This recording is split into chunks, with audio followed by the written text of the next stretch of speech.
Hey folks, Mel here, and it is Super Bowl week in the U.S. Now, for those of you who aren't in the U.S. and don't know about the Super Bowl, it is one of our biggest sporting events of the entire year. It is the American Football Championship. It's for our National Football League, which is our professional football players. It is a big deal. Over 100 million people usually watch the Super Bowl. For people like me who don't live near one of the teams, one of the things that we constantly get asked is, who are you cheering for? And when you think about it, unless you know somebody who is on the team or works for the organization as one of the coaches or somebody in the office, you're really cheering for strangers.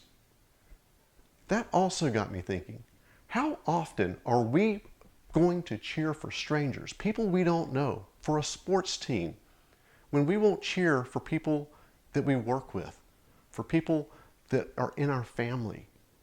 The thing is, people need to be cheered on, whether it's somebody that you know or somebody you don't know. And I'm going to give you two examples of stories that I actually lived through of where it mattered. The first story is from last summer. My wife and I went on a cruise. We love going on cruises, and one of the excursions had us trekking through the woods, up through a jungle, and then we were able to jump off of a waterfall into a pool of water. The height was about 18 feet or 6 meters, and I'll be honest with you, it was a little unnerving for me. But I jumped, I got in, and I swam around. A few people behind me, there was a lady, and she looked scared. She stood on the very edge and held on to her life jacket. And she wanted to jump, and you could tell she wanted to jump, but she wouldn't. Until all of a sudden somebody said, "You can do this." And then somebody else started going, "Yeah, you got this." And then we all started cheering and clapping for her. And after a few seconds, she jumped. And we all waited for her to come up out of the water. And as soon as she did, we started cheering and clapping. And it was a great time. And we could just tell that she was relieved to have been able to do it. That's where cheering for a stranger is beneficial. I still don't know the lady's name. The second story I have for you is one that actually comes from my personal experience in my career.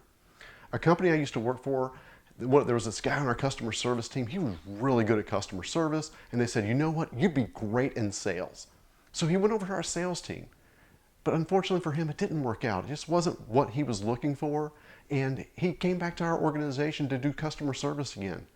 And I remember passing by him one day. I saw him waiting for the elevator. I'm like, "Hey man, I heard you coming back. I'm so happy that we were going to get you back."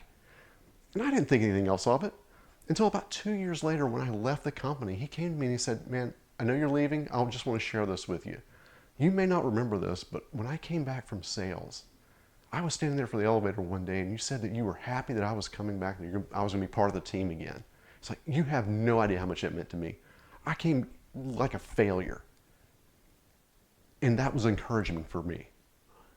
That's how just that little bit of cheering somebody on matters to him or matter to one person.